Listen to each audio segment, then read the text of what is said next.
जय शिवराय, जय महाराष्ट्र मित्रांनो. तर आज आपण आलो आहे साईबाबा ऑटो मोटर्सला सर्व्हिसिंगसाठी. आपल्या गाडीची थर्ड सर्व्हिसिंग, फ्री सर्व्हिसिंग बाकी होती. आणि आता तुम्ही बघू शकत आहात की आपली गाडी आहे 0353. जे लोक म्हणतात ना की टाटाची सर्व्हिसिंग वगैरे बोगस आहे, मला त्यांनी एकच सांगायचं आहे, maybe I am wrong, but त्याचा एक्सपिरियन्स. पण मी आता बघतोय ना, तर 10:30ची अपॉइंटमेंट होती, आता वाजले तर 12:08.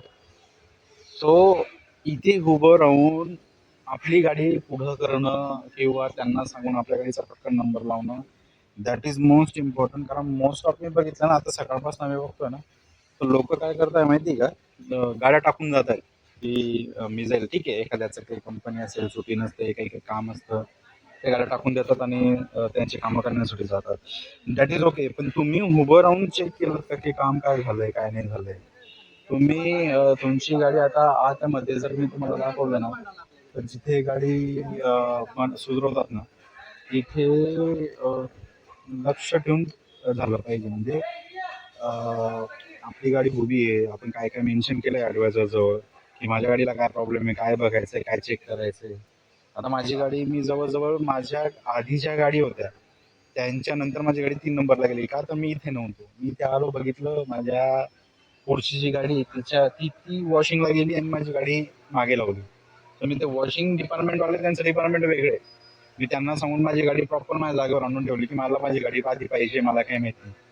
भांडायला नाही सांगत आहे मी, भांडणं एक वेगळी गोष्ट आहे. पण कसं आहे, आपल्या गाडीचं तुम्ही इथं उभं राहून त्यांच्या मागे लावून ती गाडीचं काम करून घ्या ना, दॅट इज मोस्ट इम्पॉर्टंट.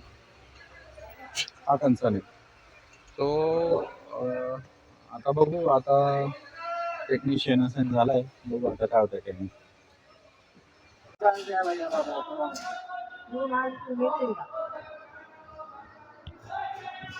तिथे वॉशिंग सेंटर आहे आणि इकडे आहे वर्कशॉप.